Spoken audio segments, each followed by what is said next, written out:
जय श्री कृष्णा दोस्तों एक बार फिर से आपका स्वागत है हमारे YouTube चैनल ज्ञान शक्ति 2.0 पर। दोस्तों आज की इस वीडियो में हम आपको बताएंगे कि विभीषण ने अपने भाई रावण से क्यों की थी बगावत। आखिर रावण ने विभीषण को लंका से क्यों निकाल दिया था। तो आइए दोस्तों जानते हैं 10 ऐसे रहस्य जो शायद ही कोई जानता होगा। महर्षि विश्रवा को असुर कन्या केकसी के संयोग से 3 पुत्र हुए, रावण, कुंभकर्ण और विभीषण। विभीषण विश्रवा के सबसे छोटे पुत्र थे। विभीषण बचपन से ही धर्मपरायण और भगवान श्री राम के भक्त थे। विभीषण की पत्नी का नाम शर्मा और उनकी बेटी का नाम तिरजटा था। तो आइए दोस्तों अब जानते हैं उन 10 रहस्यों के बारे में। वीडियो देखने से पहले हमारा आपसे एक निवेदन है कि अगर आपने अभी तक हमारे इस चैनल को सब्सक्राइब नहीं किया है तो कृपया हमारे इस चैनल को सब्सक्राइब जरूर कर लें और साथ ही बेल आइकन पर क्लिक करके नोटिफिकेशन को ऑन कर लें ताकि हमारे आने वाले हर नए वीडियोस सबसे पहले आपके पास आएँ। तो आइए दोस्तों वीडियो को शुरू करते हैं। नंबर 1, ब्रह्मा से वरदान। एक बार तीनों भाइयों ने बहुत दिन तक कठोर तपस्या करके ब्रह्मा जी को प्रसन्न कर लिया। ब्रह्मा जी ने विकट होकर तीनों से वर मांगने के लिए कहा। रावण ने अपने महत्वाकांक्षी स्वभाव के अनुसार ब्रह्मा जी से त्रिलोकीय विजयी होने का वरदान मांगा और कुंभकर्ण ने इंद्रासन की जगह गलती से निंद्रासन मांग लिया। इसलिए वह वर्ष में बस एक दिन के लिए ही जागता था। अंत में विभीषण ने उनसे भगवत भक्ति की याचना की। तपस्या से लौटने के बाद रावण ने अपने सौतेले भाई कुबेर से सोने की लंका को छीनकर उसे अपनी राजधानी बनाया और ब्रह्मा जी के वरदान के प्रभाव से त्रिलोकीय विजय बना। विभीषण भी रावण के साथ उसी लंका में रहने लगा। नंबर 2, रावण को समझाया।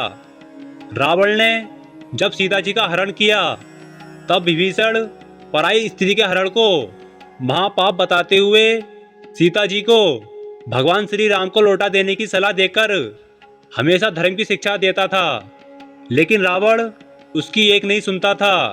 अंत में रावण ने उसे लंका से निकाल दिया। नंबर 3, प्रभु श्री राम भक्त विभीषण का हनुमान जी से मिलन। हनुमान जी सीता की खोज करते हुए लंका में आए। उन्होंने श्री राम नाम से अंकित विभीषण का घर देखा। घर के चारों ओर तुलसी के वृक्ष लगे हुए थे। सूर्योदय के पूर्व का समय था।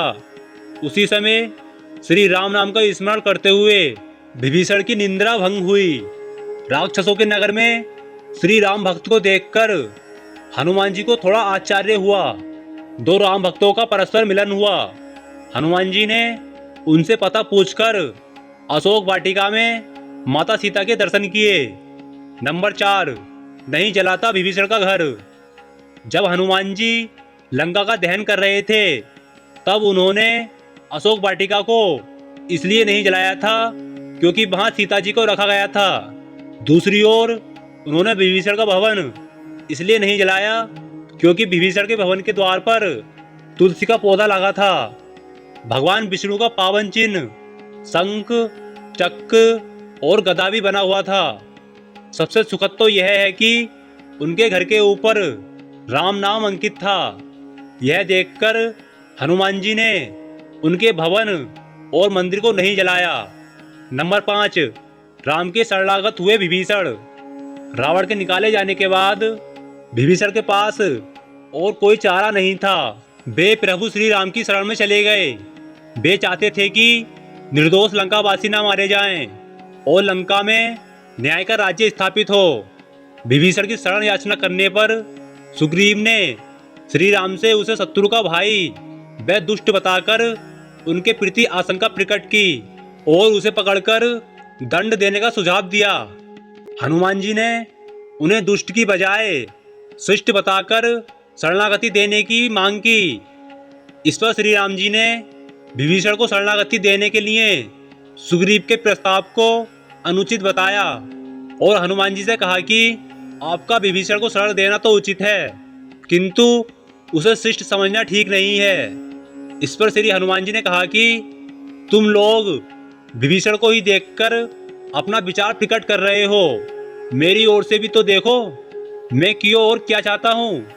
फिर कुछ देर हनुमान जी ने रुककर कहा, जो एक बार विनीत भाव से मेरी शरण की याचना करता है और कहता है कि मैं तेरा हूँ, उसे मैं अभयदान प्रदान करता हूँ।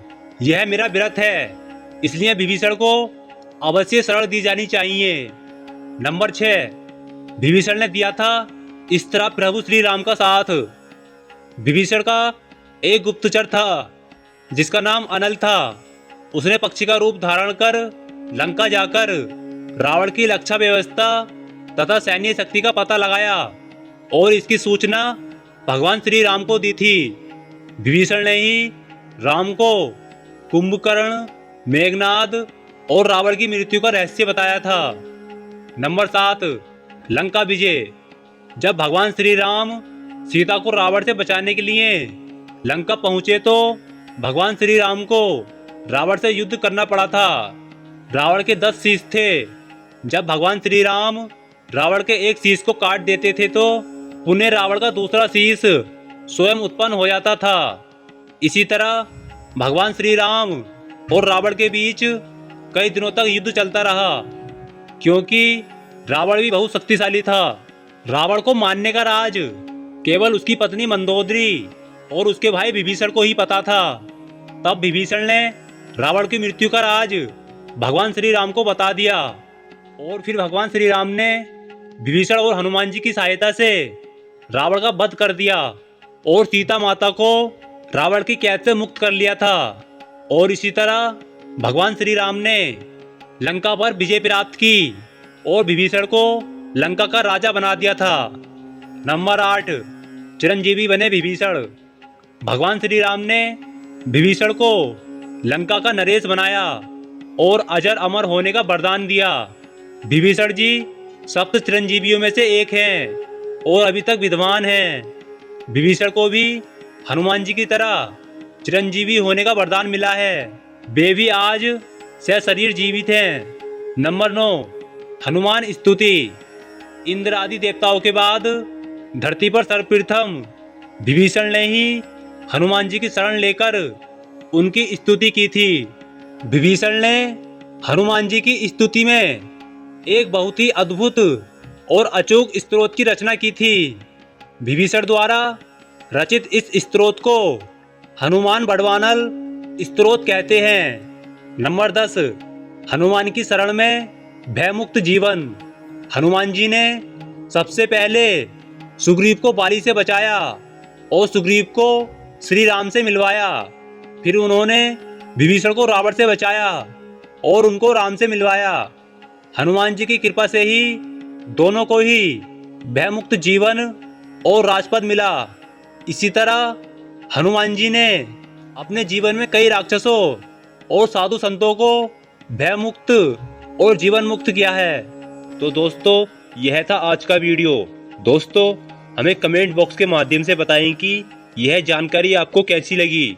दोस्तों, हम उम्मीद करते हैं कि यह जानकारी आपको अच्छी लगी होगी, इसलिए कमेंट बॉक्स में जय श्री कृष्ण लिखना न भूलें। भगवान श्री कृष्ण आपकी और आपके परिवार वालों की हर मनोकामना को पूर्ण करेंगे। तो आइए दोस्तों, मिलते हैं ऐसे ही और नए वीडियोस के साथ। तब तक के लिए